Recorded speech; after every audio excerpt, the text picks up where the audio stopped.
Yeah, wonderful people, viewers and subscribers. I'm back again to hammer on the truth, as we always do. Today, we'll still continue with the man Amechi, the Minister of Transport. Remember him?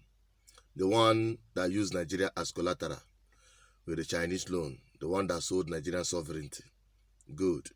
All right. You see, when some of them who are political juggernauts, they say, or they call themselves, when they talk from both sides of their mouth because of their personal gratification, because of their personal interest, because of what they are benefiting now, they don't think about the future of their people and the safety of their people. Sometime last year, when they were doing valedictory section, making their final speech towards the end of first tenure of Buhari, he made a comment which struck my mind after I listened to Reno Omokri recently. And I want to bring that valedictory section, and I want you to listen to this particular one. Mr. President, let me thank you for not converting me to Islam and not even Islamizing the country. And I do that specifically because in 2014, 2015, when I walked into Christ the King Catholic Church, I was literally chased out of the church as a governor because I was accused of supporting a man whose agenda was to Islamize Nigeria. And in Rivers State, they began to call me Alhaji Chibike Rotimi Amechi. I thank you because they have dropped the Alhaji, and I'm back to Mr. Chibike Rotimi Amechi. I was told in the course of the campaign, Mr. President, that you are autocratic in nature, and therefore you will not be democratic. Mr. President, including me, most of us are not happy that you have moved from autocratic nature of yours, if it exists, to an extreme democrat, that everything is put to test of the people. You heard it right. This man is saying that he is thanking God, probably had gone for Thanksgiving, that Buhari did not Islamize him or Nigeria or his people. Now, let me remind him that if he is that daft, we are not. If he thinks that those things that he's telling Buhari will change our mind from or turn our face away from the reality on ground, then he is a man most miserable, deceiving himself alone and not we from the south. Because what we are witnessing is a complete Islamization of Nigeria, a complete Fulanization of Nigeria. If you think you don't know how it is happening, now I want you to listen to this statement by Reno Omokri during this interview.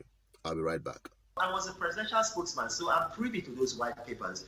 One of the things that the white paper said is that so that this crisis will not occur, there should be balance in Kaduna State. And when they're talking about balance, they say like the governor should be either a Christian or a Muslim, and then the deputy governor must be from the other side. Good. Now, we had that in 1999 to 2007 when you had the former governor there. Right. You also had that from 2007 to 2015 when you had a Christian governor, and then you also had Ramalan Yero. Right. Now, this is the first time in the history of Kaduna as a civilian government where you have Nasir El-Rufai as a Fulani Muslim and then the deputy governor as a Muslim. Right. This it goes against the white paper, and these are deliberate actions taken by Malam Nasir El-Rufai. Right. You've never had that before, whereby the governor is a Muslim and the deputy governor is a Muslim. Right. So these are the things.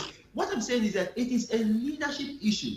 Because one of the things that you see in that white paper which you mentioned is that it must be balanced. Now, even in Nigeria as a whole, is there balance? If you look at the leadership structure, in Nigeria right now, the head of the executive, Northern Muslim, the head of the judiciary, Justice Tanko, Northern Muslim, the head of the legislature, Ahmed Lawan, Northern Muslim, the Minister of Defense, Northern Muslim, the Chief of Army Staff, Northern Muslim, the head of the EMI, head of the DSS, head of the NIA, head of the NPS, head of the EFCC, head of the SS. Let me finish, please. And then head of the NIS. All these people are Northern Muslim. So where is the balance? Absolutely. If you have a boat and then you have all the people on one side of the boat and very few on the other side of the boat, that boat is going to sink, and that is why So Nigeria is that's sinking. the point. That's the point we're making here, Reno, about the idea of balance. So the people of Southern Kaduna feel there is no balance in the system. They feel they're discriminated against. They feel they're marginalized in the way the issues have played out.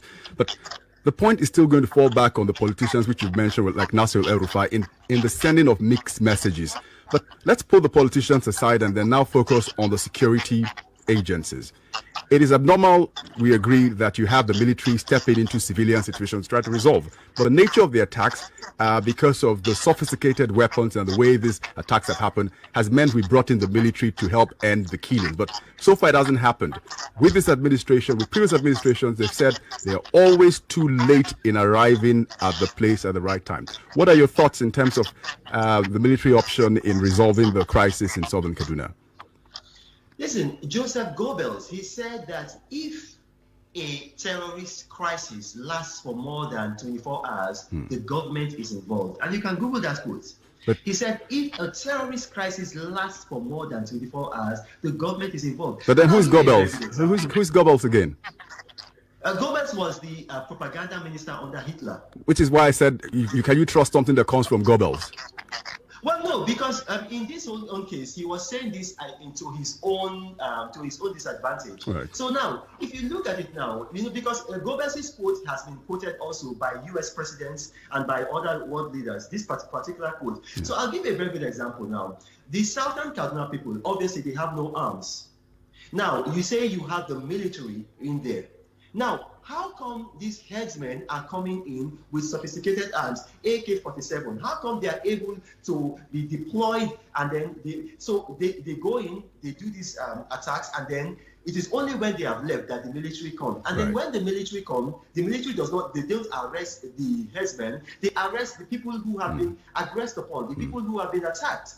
Go to Kaduna, and then a Southern Kaduna leader, they call the association Sokaku, he was on TV. He's saying that the police cells in Kaduna are full of Southern Kaduna youths. So you have to understand this is that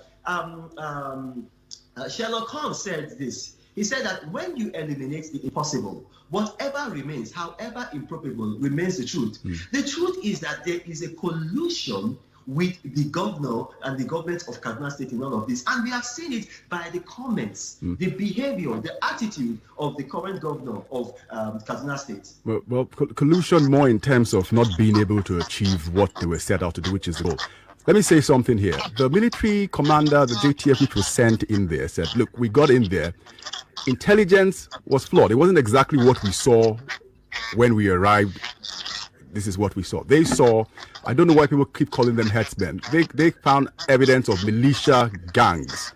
And these militia gangs have traversed different ethnic groups. Some are from the Fulani side, and they have a number of them also on the other side, which is also adding to the confusion we're seeing here. No. You are libeling these people, and I'm here to speak for the truth. You are libeling these people. There are no militia on the other side because there is a curfew, and the military went house to house, seizing even machetes. I'm not talking about guns. These people have no guns.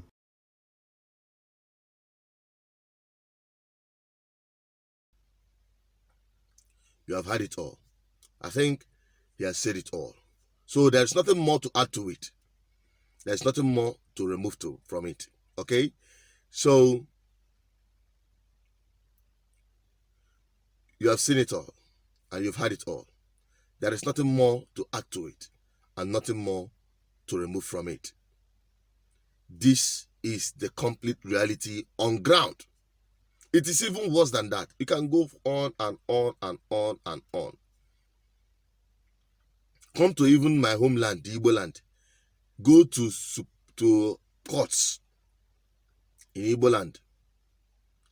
Federal high courts in Igbo land. The Fulanis are the #1 judges in all those courts. Go to any of the states. I am a witness to one in Enugu. And whenever you bring any case there, you're on your own. I remembered when Alibo Development Foundation, ADF, took the military to court for their actions when they proscribed IPOB, calling them terrorist organization, when they came for Operation Python Dance, you know, decimating our homeland and the rest of them. Do you know that case? The government did not even appear. The person that was the counsel to the federal government in that case happened to be the judge that presides over the case. And he's a Fulani man. He told them to their face, you can't do anything. I was there. I'm not telling you what I had. I saw and witnessed it myself. So it can go on and on and on. And you now understand how this country have been Fulanized. And they're heading for complete Islamization. The next video I am going to make after this, because I'm just going to, it's the same video, I'm going to cut it into two. It is a mind-boggling video. Don't miss it. Then you understand that we are at the brink of war. Keep liking, keep sharing. Let me get your opinion on this. Share, share, share. Let more people get to know what is happening around them. That is our duty to humanity. I still remain Asuchino Peter as the voice of the people, the voice of God, the voice of our ancestors.